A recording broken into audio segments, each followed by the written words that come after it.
YouTube? It's your girl Mercedes. Mercedes gang. You feel me? The gang, because we don't come with no price tag, period. Anyways, y'all, I'm back with another little reaction video. The dark my bad. Oh my gosh. The dark psychology of Pixar's greatest villains. And you know what?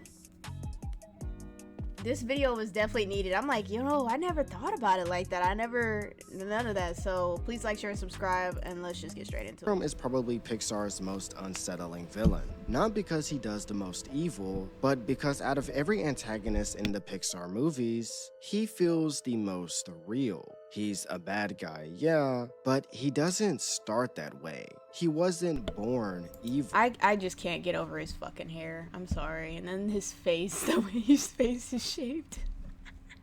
Introduced as threatening. He's introduced as a kid, a fan, someone who loves superheroes more than anything else. And that's exactly what makes him interesting but really dangerous. Because Syndrome isn't driven by chaos, power, or even survival. He's driven by rejection, by humiliation, by the feeling of being told he doesn't matter. Wow. And over time, that turns into something way worse than just anger.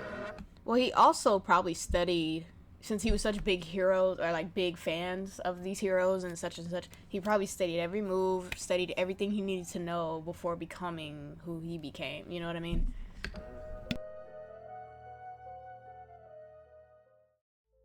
Before Syndrome was Syndrome, he was Buddy Pine, a kid who idolizes Mr. Incredible. Not just casually though, but obsessively. He studies him, follows him, models himself after him. He builds gadgets just to be useful. I invented these. I can fly. Can you fly? He even goes as far as inserting himself into Mr. Incredible's life. I know all your moves, your crime-fighting style, favorite catchphrases, everything. I am your #1 fan. Honestly, everything you need to understand about him is already there in his introduction. But here's the key psychological detail. Buddy doesn't admire Mr. Incredible for what he represents. He admires him for how he makes him feel. That's a big difference. Healthy admiration says, I want to be like you. Buddy's admiration says, I deserve to be part of you. And that's where things start to fracture. Because his motivation at the beginning is actually kind of pure. It's admiration. It's belonging. It's this idea that heroes are good, and if you're good enough, you can be part of that world too. But the problem is, Buddy doesn't understand boundaries. Okay, I was actually just about to say that. I'm like, I don't think he's understanding the boundary of what's happening, you know what I mean? Like, I love the fact that he admired Mr. Incredible and that he just looked up to this guy, but to try to be a part of him is just another ordeal. Or reality. He inserts himself into dangerous situations. I'll show you. I'll go get the police. Buddy, go! It'll only take a second, really. No, stop! He calls himself Incrediboy without permission. You mean he got away? Well, yeah. Skippy here made sure of that. Incrediboy! You're not affiliated with me! He assumes that if he tries hard enough, he deserves a place next to a hero. And when Mr. Incredible rejects him, everything changes. Well, not every superhero has powers, you know. You can be super without them. I invented these. I can fly. Can you fly? Fly home, buddy. I work alone. From Mr. Incredible's perspective, this is reasonable. He isn't trying to be cruel, he's being responsible. He doesn't want a child or anyone getting hurt. Plus, I'm pretty sure Mr. Incredible is a father himself, so reasonable. He shuts it down quickly. But from Buddy's perspective, this isn't tough love. It's the worst moment of his entire life. Because he doesn't hear that Mr. Incredible is trying to help him. All he hears is, you're not good enough. You don't belong. You are not special. He shows up, fully costumed, calling himself Incredible. Oh my gosh. I'm sorry. I need to go back for a second. Are not special. Poor guy, look at him. Fully costumed, calling himself Incrediboy because in his mind, he's already part of something bigger. He already sees himself as a sidekick, a partner, someone important. He shows up expecting to be accepted, and instead, he's humiliated. And what makes it worse is that it happens during a moment where Buddy thinks he's finally proven himself. And that's where something psychological starts to crack, because Buddy doesn't process this rejection in a healthy way. He doesn't think maybe I need to grow or I need to find another path. Instead, he internalizes it. If I can't be special with you, I'll prove I'm special without you. And this is where resentment is born. All I wanted was to help you. I can't believe this fool's name was Syndrome the whole time. Like, I don't even know how that bypassed me all these years growing up to this shit. But that's fucking crazy, Syndrome. Wanted to help, and what did you say to me? Fly home, buddy. I work alone. It tore me apart. But I learned an important lesson. You can't count on anyone, especially your heroes. Facts. What makes Syndrome a tragic character isn't that he was technically he rejected, ain't wrong. it's how he processes that rejection, and how if he had processed his heartbreak with a little more grace, that process could have changed his future. When someone builds their identity around another person, they outsource their sense of worth. But he wasn't trying to become a hero on his own terms. He was trying to become Mr. Incredible's sidekick. So when that doesn't work out the way he hoped, he doesn't just feel rejected, he becomes directionless. Most people would feel hurt, maybe even embarrassed, but they'll eventually move on. Buddy doesn't. This is where Syndrome is born, not as a persona, but as a coping mechanism. Instead of processing rejection, Buddy rewrites the narrative. If he wasn't accepted, it must be because heroes are flawed. If heroes are flawed, they don't deserve admiration. If they don't deserve admiration, they deserve to be replaced. This is classic psychological defense, Damn, that turning makes sense personal with this whole failure movie into now. moral superiority. He turns pain into ideology. He doesn't just want to succeed. He wants to invalidate everyone who rejected him. His goal isn't just to be great, it's to redefine what greatness even means. So he's basically saying, fuck all you heroes. If you rejected me, you gotta go. Like, which is wild how he thinks he's entitled to that. I don't know. And when I'm old and I've had my fun, I'll sell my inventions so that everyone can be superheroes. Everyone can be super. And when everyone's super, No one will be. This is probably Syndrome's most famous line, and it perfectly sums up his entire ideology. But it's also deeply misunderstood, because on the surface, it sounds almost fair, like he's trying to level the playing field, like he's trying to make the world more equal. But that's not what he's actually doing. Syndrome doesn't want equality. He wants revenge. It's pure resentment. Because what he's really saying is, if I can't be special, no one should be. He wants to destroy the concept of specialness itself. And that comes directly from his childhood trauma. He grew up believing being chosen was what gave life meaning. So when that was taken away from him, instead of redefining himself, he decides to come after the entire system. Turns out there are a lot That's of people, whole crazy. countries who want respect, and they will pay through the nose. Like, put my words together with this. This man really thought all this shit out. Like, he was not playing. Wow. Okay. To get it. How do you think I got rich? I invented Got weapons, rich? and now I have a weapon Invented that only shit? I could defeat. I mean, shit. I knew he was gonna be a problem. I knew this motherfucker was gonna be an issue when, like, he was a kid making, like, inventing all this stuff, like, actual shit that can be used. So, obviously, he would take that aspect, that skill, invest into it, make money off of it, become rich, and da-da-da-da-da from here on. I'm like, that's crazy. How do you think I got rich? I invented weapons, and now I have a weapon that only I could defeat. His ultimate goal is to sell his technology to the public, giving ordinary people the illusion of being super. But here's the catch. The fuck? He's This the isn't a one who commercial? controls that power. He decides who gets it, when they get it, how it works. So even in a world where everyone's super, Syndrome still sits above them. It's not about fairness, it's about making sure no one else ever has the ability to reject him again. He's not removing hierarchy, he's placing himself at the top of a new one.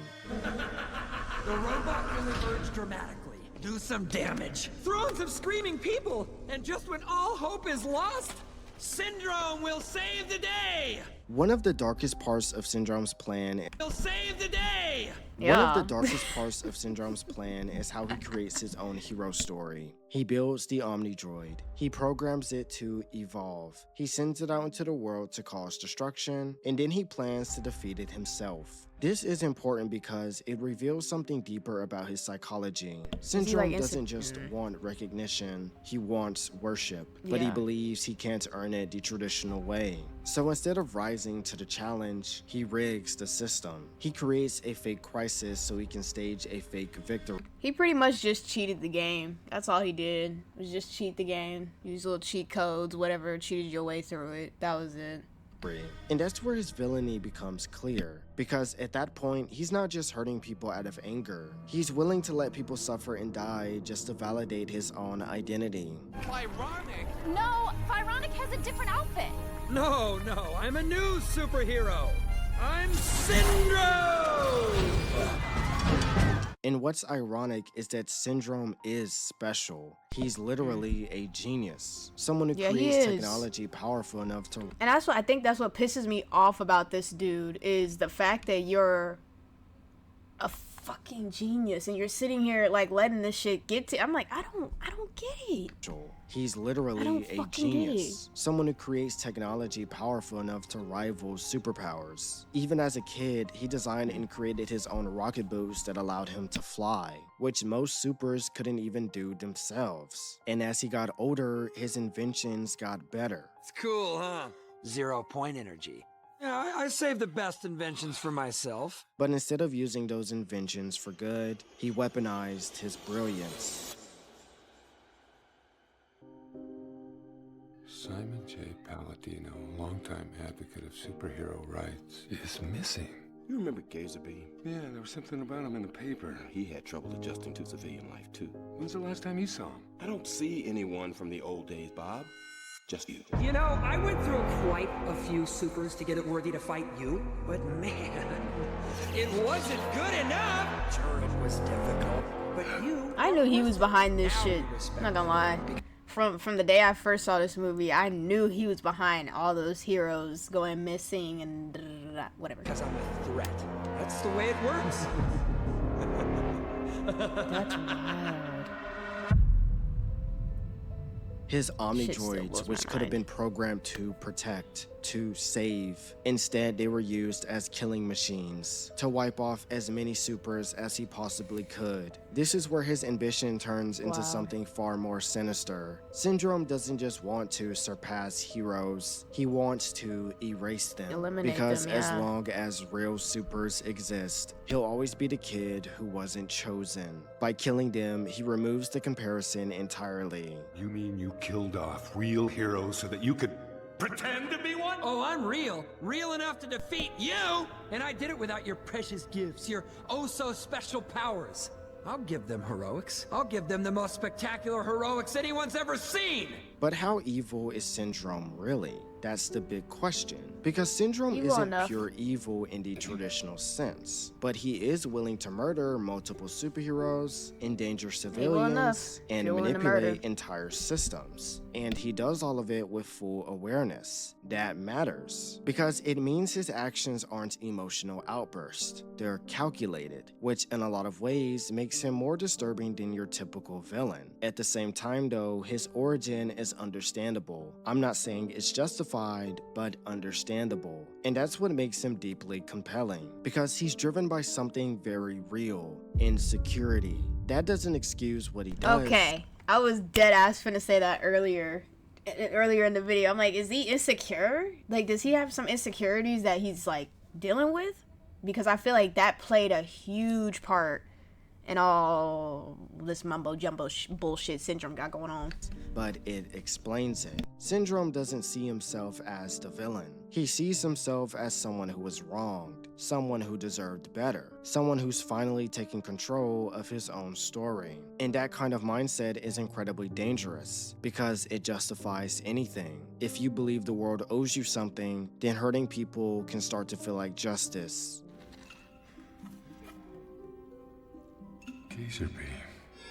Although Syndrome believes he's in control, he really isn't. In truth, he's completely at the mercy of what he's built. The Omnidroid evolves beyond his expectations. Completely turned against his plan ass. falls apart and he loses everything. Not because someone outsmarts him, but because his own system turns against him. Yep. That's crucial to understand because it reflects his entire mindset. Syndrome builds his identity on the idea that he can control how the world sees him. But reality doesn't work like that. And what's interesting about Syndrome is that he technically achieves what he wanted. He becomes powerful, rich, and influential. Everything he thought would make him feel fulfilled. But it doesn't, because the validation he wanted wasn't about success. It was about acceptance, and those aren't the same thing. You can build all the tech in the world, but it won't replace the moment you were told you didn't matter. So instead of moving forward, Syndrome gets stuck. Everything he does is still connected to that one rejection. He builds weapons not just to dominate, but to prove something. To who? Mr. Incredible. You know, I went through quite a few supers to get it worthy to fight you, but man, it wasn't good enough! After you trashed the last one, I had to make some major modifications. Sure, it was difficult, but you are worth it.